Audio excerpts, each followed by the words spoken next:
The soft beep from the deep space monitoring station was easy to miss. Alexis Ward almost ignored it as she sipped her coffee, her eyes heavy from the 12-hour shift. The beep came again, slightly louder this time.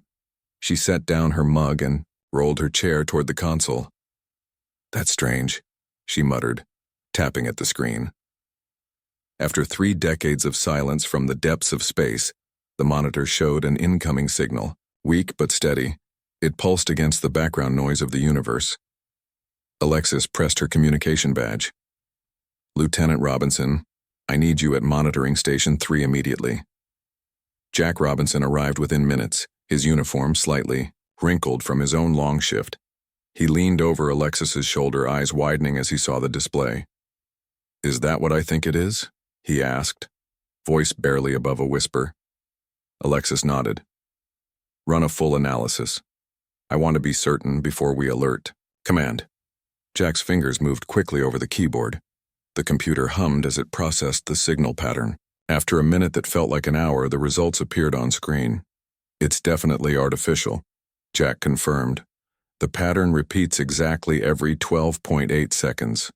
And look at this frequency shift. It matches the universal distress pattern." Alexis felt a chill run down her spine. After years of searching the stars, humanity had finally received a message. Not a greeting or a declaration, but a cry for help. "Where's it coming from?" she asked. Jack adjusted the controls, bringing up a star chart. Tau Ceti system, about 12 light-years away. Alexis reached for the secure phone line. "I'm calling the general. This changes everything." Within an hour, General Paul Martinez stood in the control room surrounded by the station's top scientists and officers. His weathered face remained calm, but his eyes betrayed his excitement. "Play it again," he ordered. The speakers crackled. With the translated signal, 3 short pulses, 3 long pulses, 3 short pulses. The classic SOS pattern, recognized across human cultures for centuries. "Could it be a natural phenomenon?" asked Dr. Eleanor Wright, the station's senior astrophysicist. Jack shook his head. "No natural source produces patterns this regular, and we've picked up additional data embedded in the carrier wave." He tapped at his tablet, and a series of mathematical sequences appeared on the main screen. "Prime numbers," Dr. Wright said. "Then basic arithmetic progressions. Whoever sent this wanted to make absolutely sure we knew it was artificial." General Martinez nodded. "And the source?" "Still the same," Alexis confirmed. "Tau Ceti system. The signal is weak, which suggests it's either using minimal power or the transmission equipment is damaged." "Or both," added Jack. The general turned to his aide. "Contact the United Earth Council, emergency session, highest priority, and get me a direct line to the president." The next 12 hours passed in a blur of activity. The United Earth Space Command went on high alert status. Scientists from around the world analyzed and reanalyzed the signal. Military officials gathered in secure bunkers to discuss response options. The United Earth Council convened in Geneva, with representatives from all 193 nations present either physically or through secure holographic links. The debate was intense but focused. How should humanity respond to the first confirmed contact with an alien civilization, especially one apparently in distress? Some argued for caution. The signal could be a trap, designed to lure Earth ships into danger. Others pointed out the moral obligation to respond to any distress call, regardless of its origin. President Karen Miller addressed the council from Washington. Her voice was steady as she reminded them of humanity's long-held protocols for this exact situation. "We have prepared for this moment for over a century," she said. "Our response must reflect who we are as a species, compassionate but careful, helpful but not naive. We will answer this call." The vote was unanimous. Earth would respond. What the alien civilization didn't know, what no potential observers of Earth could have known, was that humanity had been preparing for this moment far more thoroughly than anyone outside the highest levels of government realized. For the last 100 years, as Earth rebuilt from the last Great War and presented a unified, peaceful face to the cosmos, a massive military buildup had been taking place in secret. Hidden beneath mountains, deep in ocean trenches, inside hollowed-out asteroids, and within orbital platforms disguised as research stations, was Earth's most carefully guarded secret, a military force of unprecedented scale and technological sophistication. While public space programs focused on exploration and science, military engineers perfected weapons that could shatter planets. While peace was celebrated in public forums, battle strategies were refined in classified war games. Humanity had learned from its violent past and chose peace among its own kind, but it never forgot how to fight. In a secure facility beneath the Rocky Mountains, Admiral Helen Cruz reviewed the final preparations for humanity's response to the P signal. "The Defender is ready," reported Captain Steve Winters. "As are the escort vessels." Admiral Cruz nodded, studying the holographic display of Earth's first response fleet. 5 ships, officially designated as diplomatic and scientific vessels, each containing enough firepower to level a small continent. "The Einstein-Rosen drive has been tested on all vessels," continued Captain Winters. "Travel time to Tau Ceti is estimated at 6 days, 4 hours. And the cloaking systems? Fully operational. As far as any observers are concerned, these are unarmed research vessels with minimal defensive capabilities." Admiral Cruz allowed herself a small smile. "Perfect. Maintain that facade until absolutely necessary." Captain Winters hesitated. "Ma'am, do you really think we'll need the weapon systems? This is a rescue mission." "I hope not, Captain. But in my experience, where there's one distress call, there's usually someone causing the distress. We go prepared for anything." As the response fleet prepared for launch, Alexis Ward stood at her monitoring station, still watching the signal pulse across her screen. "Do you think they're still alive?" Jack asked quietly, joining her at the console. "I don't know," she replied, honestly, "but we're about to find out." What neither of them could have predicted was that this simple distress call would force humanity to reveal its most terrifying secret to the galaxy. Not its capacity for cruelty or violence, but its unparalleled military might, hidden beneath a veneer of peaceful exploration, about to be unleashed on whatever threat awaited them among the stars. Captain Samuel Howard stood on the bridge of the Earth vessel Vigilant as it prepared to exit the Einstein-Rosen jump. His dark blue uniform fit perfectly against his tall frame, the small Earth insignia on his chest, the only decoration. Around him, the crew worked in focused silence, each aware of the historic nature of their mission. "Jump ending in 10 seconds, announced the navigation officer, her voice steady despite the tension. Samuel nodded. "All stations, prepare for arrival. Protocols. Remember, we are a diplomatic vessel until ordered otherwise." The Vigilant, officially classified as an exploration and humanitarian ship, carried enough hidden weaponry to reduce a small moon to rubble. 4 similar vessels followed close behind, forming Earth's first contact flotilla. To any observer, they appeared to be unarmed research ships. Only those with the highest security clearance knew the truth. The ship shuddered slightly as it re-entered normal space. The main screen activated, showing their new surroundings. Several crew members gasped. "My God," whispered Lieutenant Emma Davis, the weapons officer who was officially listed as a defensive systems technician. The Tau Ceti system was a graveyard of ships, debris fields stretched for millions of kilometers, broken pieces of what had once been massive vessels drifting silently through space. Scans showed metal alloys unknown to Earth science, some still glowing with residual energy. "This wasn't just a battle," said Commander Grace Peterson as she analyzed the incoming data. "This was extermination." Samuel's face remained calm, but his hands tightened on the rail before him. "Continue scans. Find the source of that distress signal." The flotilla moved slowly through the debris field, sensors working at maximum capacity. After 20 minutes of careful navigation, they found it.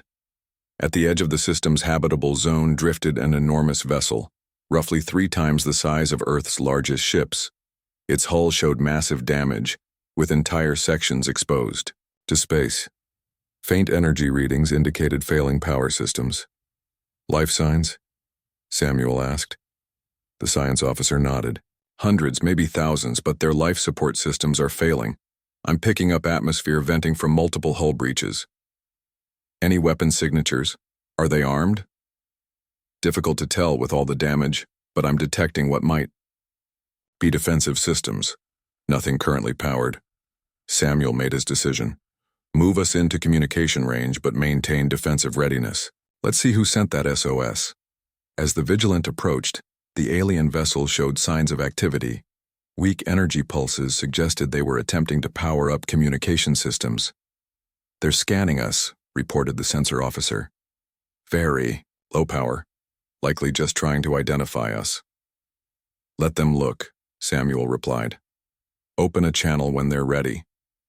Minutes later, the main screen flickered. At first, there was only static. Then slowly, an image formed. The bridge crew saw their first alien, a being with pale blue skin, large eyes, and a slender build. It appeared distressed, its body language suggesting pain or fear even across the species barrier. The alien spoke, its voice translated through the ship's advanced linguistic algorithms. The words were simple but chilling. Help us. They are coming back. Run while you can. Samuel stepped forward. I am Captain Samuel Howard of the United Earth Space Command vessel Vigilant. We received your distress call and have come to assist. Who attacked you? The alien's large eyes blinked rapidly. You should not have come. The Vexcar will return. They always return to finish what they start. Our scans show your life support. Systems are failing, Samuel continued. We can send engineers to help with repairs. The alien seemed confused by the offer. You would help us? You do not know us. Where we come from, we respond to distress calls regardless of who sends them, Samuel replied. Now tell us what happened here. Over the next hour, the aliens, who called themselves the Murakari, shared their story. They were a peaceful species that had achieved interstellar travel 2 centuries earlier. Their civilization spanned 12 star systems, focusing on scientific advancement and cultural exchange. They had never encountered hostile intelligent life until 6 months ago. The Vexcar had appeared without warning, demanding resources, territory, and subjugation. When the Murakari refused, the Vexcar responded with overwhelming force. How many ships attacked you? Asked Commander Peterson. Thousands, came the translated reply. They blackened the stars when they traveled together. The Murakari had fought, back with what weapons they had, mostly converted mining equipment and defensive systems designed to protect against meteors and space debris. They were hopelessly outmatched. Their once proud fleet of exploration vessels was reduced to this single damaged ship, carrying the last 10,000 survivors of their species. And the Vexcar will return? Samuel asked. The Murakari leader nodded, a gesture they had apparently adopted from studying human transmissions. Our long-range sensors detected their fleet before they failed. They will arrive within 3 of your Earth days. They do not leave survivors. Samuel exchanged looks with his officers before responding. We'll need to send some of our people to your ship to help with critical repairs, and I'll need to contact Earth for further instructions. When the communication ended, the bridge was silent. Finally, Commander Peterson spoke. 3 days. And what? Maybe 5 Earth ships against thousands?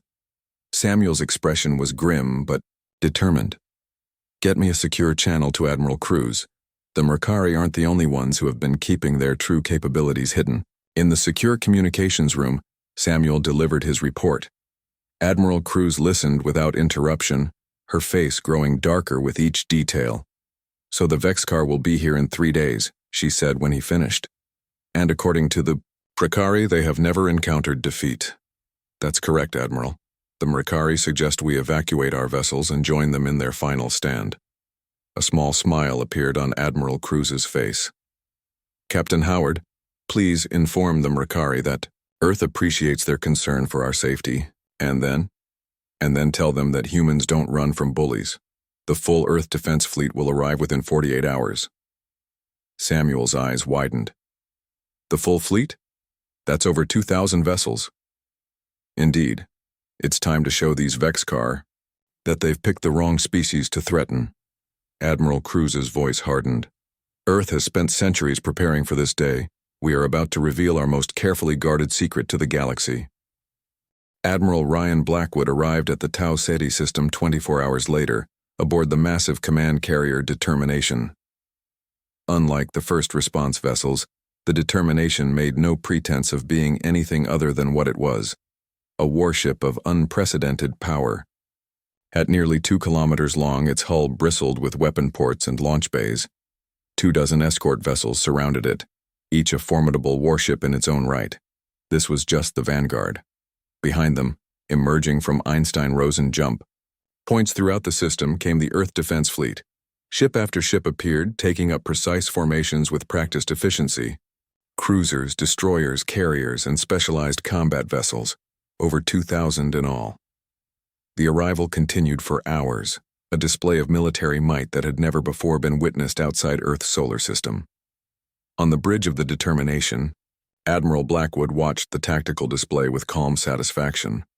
The fleet deployment was proceeding exactly as planned. Captain Howard is requesting permission to come aboard with representatives from the Murakari vessel, reported his communications officer. Permission granted, Blackwood replied. Have them escorted to the main conference room. 30 minutes. Later, Samuel Howard entered the conference room, accompanied by 2 Murakari. The aliens moved with a grace that belied their weakened condition. Their large eyes darted around the room, taking in the technology and the imposing figure of Admiral Blackwood. Welcome aboard the Determination, Blackwood said, rising from his seat. I am Admiral Ryan Blackwood of the Earth Defense Fleet. The taller of the 2 Murakari stepped forward. I am First Observer Kalayan of the Murakari Collective. This is Science Director Nala. The words came through a portable translator device, at Kalayan's throat. We are confused by your arrival. How so? Blackwood asked. When your Captain Howard informed us that you would not abandon us, we assumed you would send whatever small fleet your world could muster. We did not expect. Kalan gestured toward the viewport where Earthships could be seen stretching into the distance. Blackwood smiled slightly. First Observer, there is much about humanity that we have kept hidden from the rest of the galaxy. Captain, Howard activated the room's holographic display. It showed images of Earth, its orbital stations, and the solar system beyond. This is the public face of Earth, he explained. What we allow others to see. The display shifted, now showing massive underground complexes, hidden lunar bases, and orbital weapons platforms disguised as civilian stations. It revealed fleet installations concealed within asteroids and beneath the surfaces of Mars and Europa. And this is the reality, Blackwood continued. For centuries, humanity fought itself, perfecting the art of warfare. When we finally achieved peace among our own kind, we didn't discard those skills. We refined them and prepared for the day we might need them beyond our world. Nala, the science director, studied the images with clear astonishment. But your broadcasts, your signals that have been reaching our systems for decades, they show a peaceful civilization focused on art, science, and exploration. And we are those things, Howard replied. But we are also warriors. It's in our blood, in our history. We hoped never to need these capabilities, but we were not naive enough to believe the universe would always be kind. Kalan turned to Admiral Blackwood. You built all this in secret? How? Every nation on Earth contributes resources to the defense fleet, but officially they're allocated to deep space research or solar system security. Our actual military spending is 10 times what we publicly report. The ships you see here represent nearly 100 years of preparation. The Murakari were silent for several moments, processing this revelation. Finally, Kalan spoke again. Admiral, I appreciate your willingness to stand with us, but you must understand. The Vexcar fleet numbers in the thousands. They have destroyed civilizations far more advanced than what Earth appears to be. Blackwood's expression hardened. First Observer, how many of your ships did it take to destroy a Vexcar vessel? Our weapons could barely damage their smallest ships. Sometimes 5 or 6 of our largest vessels could disable one of theirs, but the cost was always too high. The Admiral nodded. And what weapons did you use?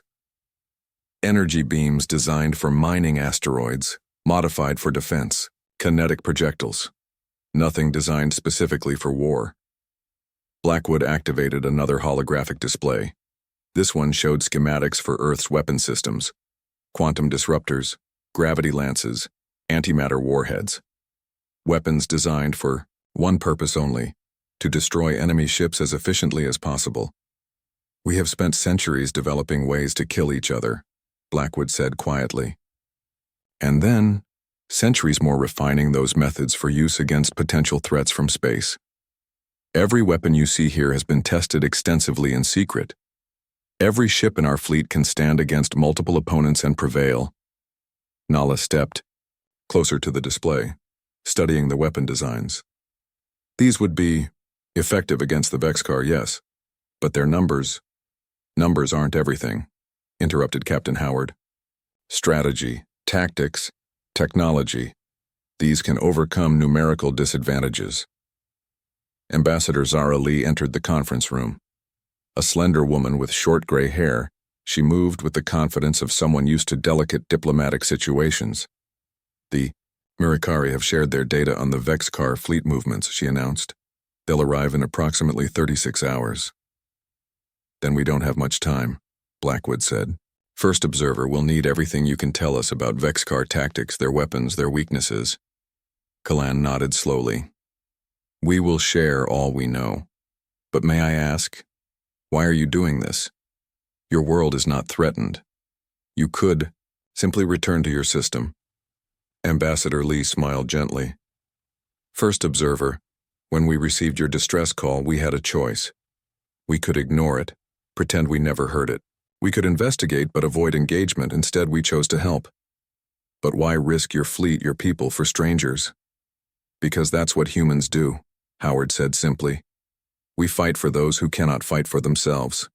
We stand against bullies and tyrants. It's in our nature. And, added Admiral Blackwood with a grim smile, we've been waiting a very long time to test our capabilities against a real threat. The Vexcar have been preying on peaceful species who never developed true warships or weapons. They're about to face something very different. As the meeting concluded, the Mirikari returned to their vessel to prepare. On the bridge of the Determination, Admiral Blackwood addressed his fleet commanders through a secure channel. Ladies and gentlemen, in 36 hours we face an enemy that has terrorized this region of space for too long. They believe they are invincible because they have only encountered civilizations that were unprepared for war. He paused, his eyes hard. We will show them how humans wage war. Throughout the fleet, final preparations began. Weapons were checked and rechecked. Battle plans were distributed and studied. Pilots ran simulations based on the Mirikari data. On Earth, the truth was finally revealed to the public. The secret that had been kept for generations, that beneath humanity's peaceful facade lay the most powerful military force in known space, was now in the open. And soon, the Vexcar would learn this truth as well. For the first time in history, the full might of Earth's military was revealed. Not just to the Mirikari, but to the entire galaxy. The Earth Defense Fleet moved into position around the Tau Ceti system, forming a complex three-dimensional battle formation that had been practiced in secret for decades. Lieutenant Olivia Chen coordinated the defensive screen from the Tactical Control Center aboard the Deterrent, one of Earth's most advanced battleships. Her eyes moved quickly over multiple displays showing fleet positions, weapon readiness, and enemy approach vectors. All ships report ready status, she informed Fleet Admiral William Garcia, who stood at the command platform in the center of the room. Defensive screen is fully deployed. Early warning systems are active. Admiral Garcia nodded, his weathered face showing no emotion. At 62 years old, he had spent more than half his life preparing for this moment. Mirikari vessel status? He asked. Secure behind our lines, Olivia replied. We've stationed 3 cruisers in protective positions around it. Their life support systems are stable thanks to our engineering teams. The Admiral studied the main tactical display. The holographic representation of the fleet showed over 2,000 Earth vessels arranged in what appeared to be a standard defensive formation, but appearances could be deceiving. Earth's ships were positioned to execute a battle plan that no one outside the highest levels of Earth's military had ever seen. "The Murakari are still in shock," reported Commander Daniel Wells, the fleet's chief communications officer. "They can't believe what they're seeing." "What specifically?" Garcia asked. "The sheer number of our ships, the weapons systems, the fact that we've hidden all of this from the rest of the galaxy for so long." Wells checked his display. "They're asking how a species could develop such military capability while maintaining the appearance of a peaceful civilization." "Admiral," Garcia considered the question. "Tell them the truth, Commander. Humanity's history is written in conflict. We've spent thousands of years fighting each other, perfecting the art of war.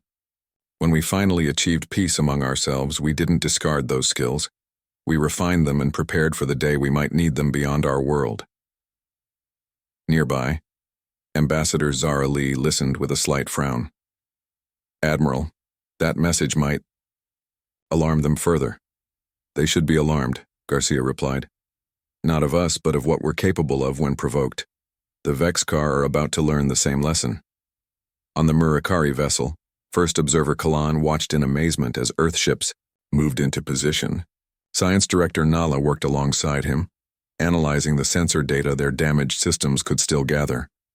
"Their weapon systems are beyond anything we've developed," Nala said quietly.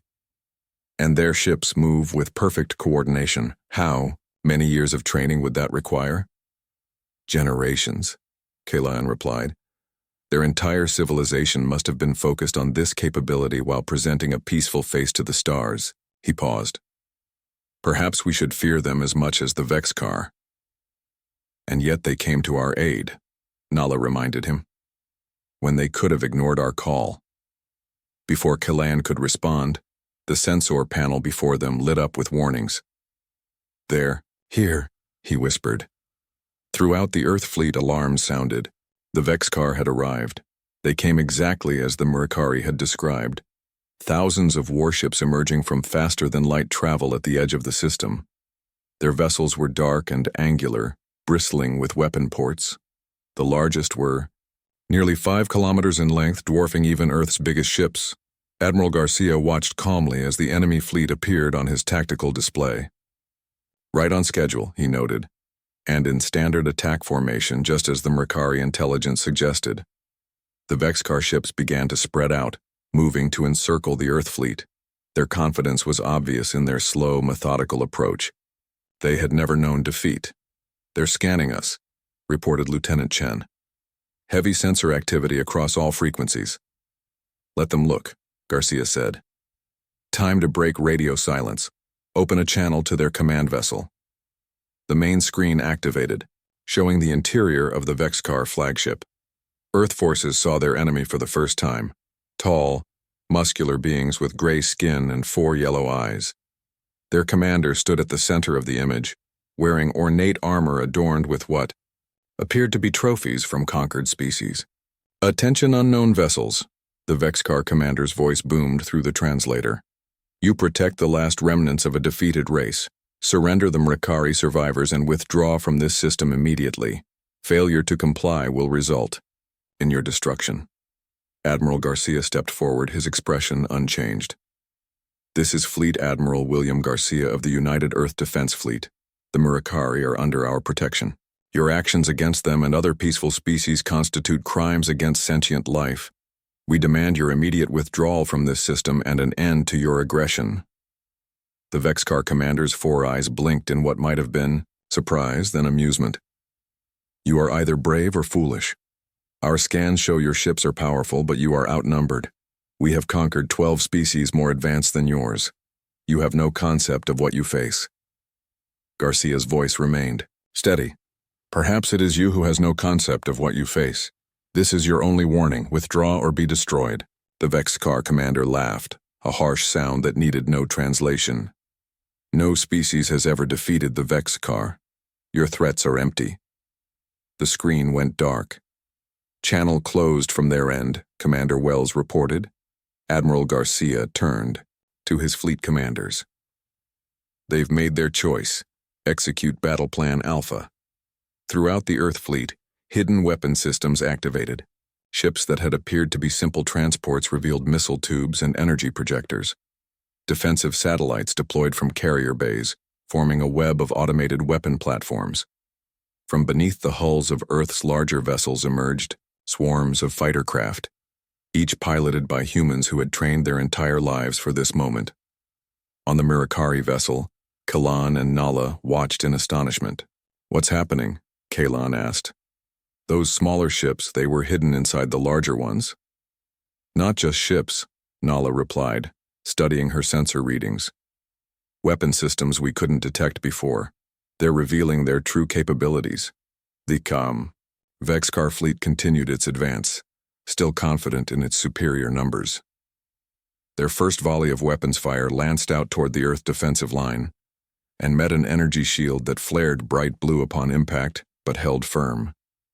"Shields holding at 92%, Lieutenant Chen reported. All ships report minimal impact." Admiral Garcia nodded. "They're testing us. Return fire. Phase 1 weapons only." Earth's response was measured but devastating. Precision energy beams struck key points on the leading Vexcar vessels, disabling weapons and propulsion systems with surgical accuracy. It was a demonstration, not an all-out attack, but its message was clear. Earth knew exactly where to hit to cause maximum damage. The Vexcar fleet hesitated, clearly surprised by the effectiveness of Earth's weapons. Then their formation changed, adapting to this unexpected resistance. Their next attack was more coordinated, concentrated on what they perceived as weak points in the Earth formation. But there were no weak points. Earth's battle plan had been designed to draw the enemy into attacking positions that would expose their own vulnerabilities. As the first full exchange of fire illuminated the darkness of space, Admiral Garcia gave the order that would change the course of the battle. All ships reveal Phase 2 weapons, deploy quantum strike packages, execute contingency Omega. Throughout the fleet, weapon systems that had remained hidden even after the initial reveal now activated. Earth had kept its true capabilities secret until this moment, waiting to see how the Vexcar would respond. The galaxy was about to witness the full extent of humanity's military might, developed through millennia of conflict, refined through centuries of peace, and now unleashed against an enemy that had never known defeat. The battle that followed would later be known throughout the galaxy as the Tau Ceti Revelation. Space itself seemed to bend and twist as Earth's Phase 2 weapons activated. Hundreds of small craft suddenly appeared where there had been empty space seconds before their cloaking systems deactivated. These were the elite strike fighters of Earth's Navy, piloted by the best human pilots alive. Commander Natalie Rivera led Alpha Squadron, 20 fighters that moved as one through the chaos of battle.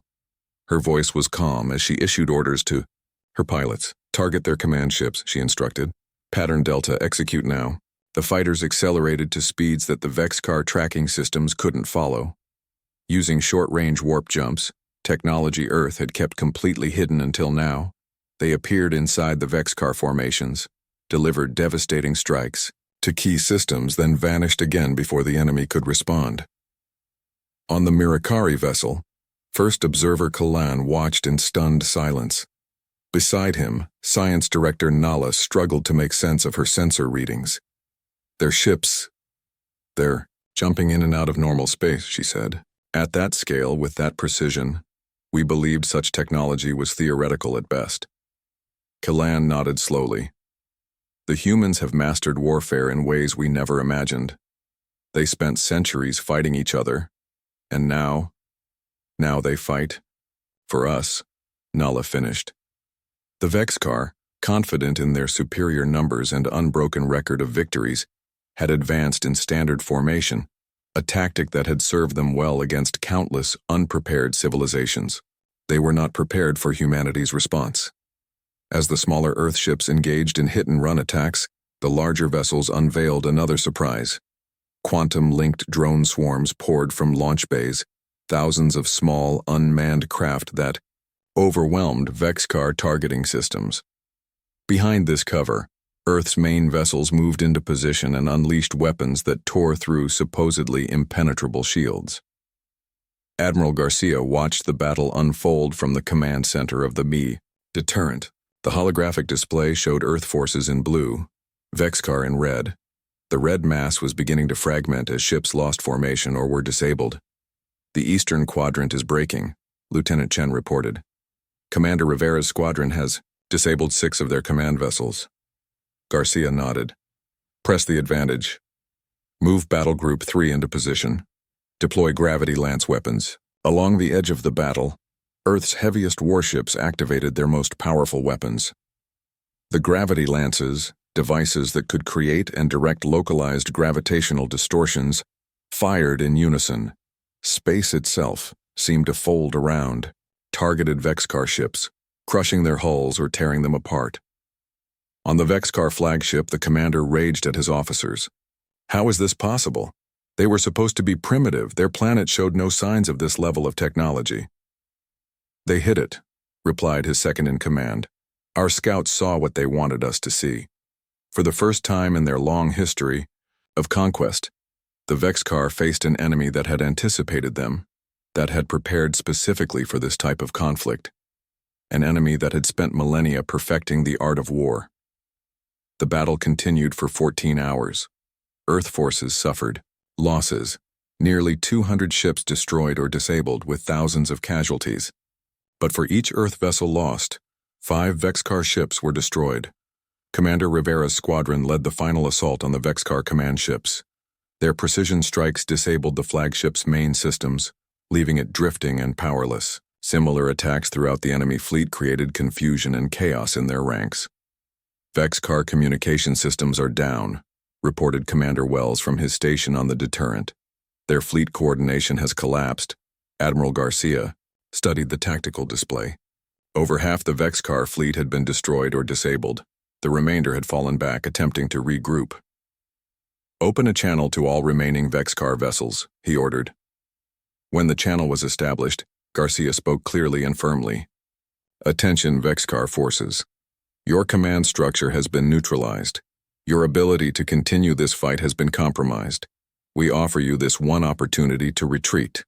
Leave this system immediately and never return to any world occupied by the Mercari or their allies. This is your only warning. For several long minutes, there was no response. Then, one by one, the remaining Vexcar ships began to turn away. They accelerated, their engines flaring bright against the darkness, and vanished into faster-than-light travel. Lieutenant Chen monitored the sensor readings. They're gone, Admiral. All remaining enemy vessels have left the system. A cheer erupted throughout the command center. Officers embraced, technicians pumped their fists in the air. Earth had faced its first interstellar conflict, and won decisively. Admiral Garcia allowed himself a small smile. Begin recovery operations. I want damage reports from all ships. Deploy medical teams to vessels with heavy casualties. In the hours that followed, Earth forces regrouped and assessed the battle's outcome. The Vexcar had been driven off, but not completely destroyed. They would return to their territory with knowledge of humanity's true capabilities. The galaxy had changed forever. On the Mercari vessel, repairs continued with the help of Earth engineers. First Observer Kalan requested a meeting with Earth's leaders to discuss what would happen next. Admiral Garcia, Captain Howard, and Ambassador Lee met with Kalan in a small conference room aboard the deterrent. The mood was solemn despite the victory. Your people saved ours, Kalan began. We can never repay such a debt. No debt exists between friends, Ambassador Lee replied gently. Kalan's large eyes studied each human face. Your species has the power to conquer star systems, yet you chose to hide this strength. Why? The humans exchanged glances. Finally, Admiral Garcia answered, because true strength lies not in displaying power, but in knowing when to use it. Humanity learned that lesson through bloody centuries of our own history. Will you hide it again now that others have seen it? Kalan asked. Garcia shook his head. That's no longer possible. The Vexcar will spread word of what happened here. Other aggressive species will reconsider their expansion plans, and peaceful civilizations like the Mercari will know they have an ally. A protector, Kalan suggested. A friend, corrected Ambassador Lee. One who happens to be very good at fighting when necessary. Captain Howard leaned forward. First, observer. The Murakari are welcome to establish a new home in Earth's solar system until your people decide what to do next. Kalan bowed his head in gratitude. We accept your generous offer, and we would like to propose an alliance between our peoples. An alliance? Garcia raised an eyebrow. Yes. You have taught us that peace is not merely the absence of weapons, but the wisdom to know when to use them. Perhaps we can teach you something of our sciences, our arts, our healing techniques. Together we might create something greater than either of us alone. The galaxy would soon learn what the Vexcar discovered at great cost. Beneath Earth's peaceful exterior lay the most terrifying secret in the known universe. A species that had mastered warfare through millennia of conflict with itself. A species that had chosen peace not from weakness but from wisdom. And now that humanity had revealed its true nature, the stars themselves would never be the same. As word spread of what happened at Tau Ceti, other civilizations that had suffered under Vexcar raids reached out to Earth. Some sought protection, others alliance, and a few, the more aggressive ones, simply wished to ensure they never found themselves facing Earth's military might. Ambassador Lee found herself traveling from system to system, establishing diplomatic relations with a dozen different species. At each stop, she carried the same message. Earth desired peace, commerce, and cultural exchange, but would not tolerate aggression against itself or its allies. Back on Earth, citizens looked to the stars with new eyes. Their world was no longer hidden behind a facade of peaceful exploration. Humanity's most carefully guarded secret, its unparalleled capacity for both violence and compassion, was now known throughout this corner of the galaxy. A simple SOS had changed everything.